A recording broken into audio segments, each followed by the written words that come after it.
Olá! Hoje a gente mergulha em um dos capítulos mais poderosos do Antigo Testamento, Deuteronômio capítulo 10. E olha, isso aqui não é só uma história antiga não, é uma narrativa muito intensa sobre segundas chances e sobre o que Deus realmente deseja do coração humano. E tudo, mas tudo mesmo, gira em torno dessa pergunta. Uma pergunta tão direta que Moisés fez ao povo de Israel, mas que ecoa com uma força incrível até hoje. A resposta para ela, a resposta define todo o resto. Então, para a gente entender a profundidade desse momento, a gente precisa voltar um pouquinho. A primeira aliança, ela tinha sido quebrada, o povo se revoltou com aquele episódio do bezerro de ouro e num gesto super dramático, Moisés quebrou as primeiras tábuas de pedra. Aquilo simbolizava o rompimento total daquela relação. Era uma crise, assim, completa. Mas, em vez de destruição, o que a gente vê é um convite. Um convite à reconciliação. Deus não desiste do seu povo, sabe? Ele oferece um caminho para renovar o que foi quebrado e tudo começa com um novo conjunto de instruções para Moisés. Ok, vamos dar uma olhada nisso aqui. Deus dá a Moisés instruções bem claras para um recomeço. E tem um detalhe interessante, uma diferença.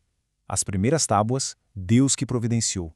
Mas para essa segunda chance, Moisés é que tem que preparar as pedras. Ou seja, existe uma participação humana nesse processo de restauração. E este ponto é simplesmente crucial. O próprio Deus escreve nas novas tábuas, usando as mesmíssimas palavras da primeira vez. Isso mostra que a lei dele, o caráter dele, não muda. A fidelidade de Deus continua ali, intacta, mesmo diante da nossa infidelidade. E essas novas tábuas são então colocadas na Arca da Aliança, um lugar sagrado. Vamos parar aqui só um instante. Pensa no peso disso. Diante da maior falha do povo, a resposta de Deus não é uma punição final, mas sim uma oferta de graça, de renovação. É a mais pura demonstração de misericórdia que a gente pode imaginar. E é exatamente nesse ponto, depois de recontar toda essa história de perdão, que Moisés faz uma virada. Ele deixa o passado para trás e foca no presente, e aí ele faz a pergunta que define o capítulo inteiro e o futuro da nação. Olha ela aí de novo. Depois de tudo que Deus fez, depois de oferecer uma segunda chance, o que ele espera em troca? Essa pergunta é a ponte que conecta a graça do passado com a responsabilidade do futuro. E a resposta é surpreendente. Não é uma lista de rituais, de sacrifícios complicados, nada disso.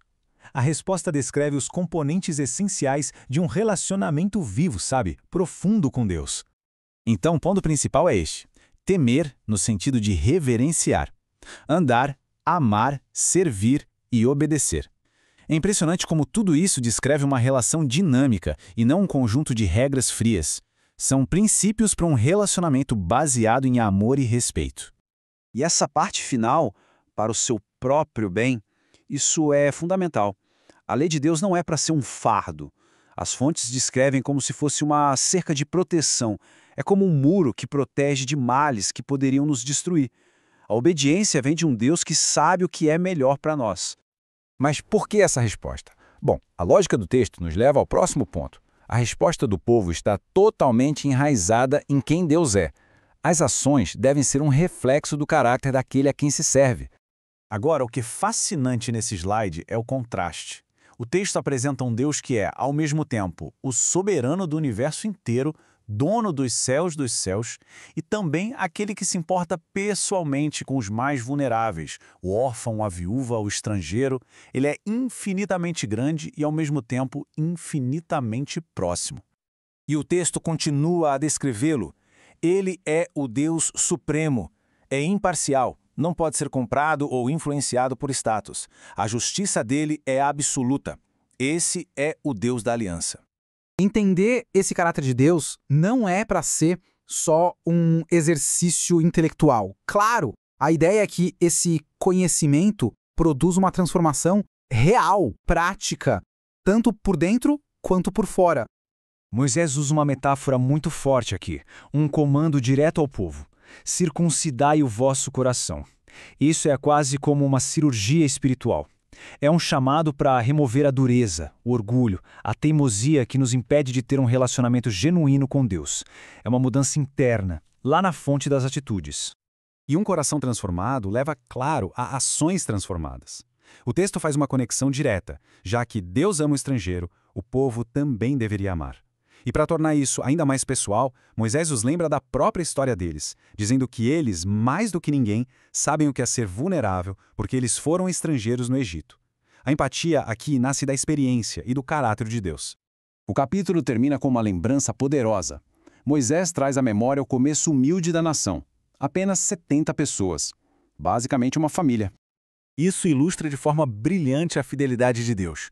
Daquele pequeno começo, ele cumpriu sua promessa e os multiplicou como as estrelas do céu. É a prova visual de que seguir a aliança com um coração transformado leva à bênção, ao florescimento. E assim a gente termina onde começou, mas com uma nova perspectiva. A grande mensagem de Deuteronômio 10 é que Deus não quer uma obediência cega, baseada em regras. Ele quer uma obediência que flui de um coração transformado pelo amor e pela compreensão de quem Ele é. E isso nos deixa com uma pergunta para refletir. Se a obediência nasce do amor, e não do medo ou da obrigação, como isso muda tudo na nossa forma de viver?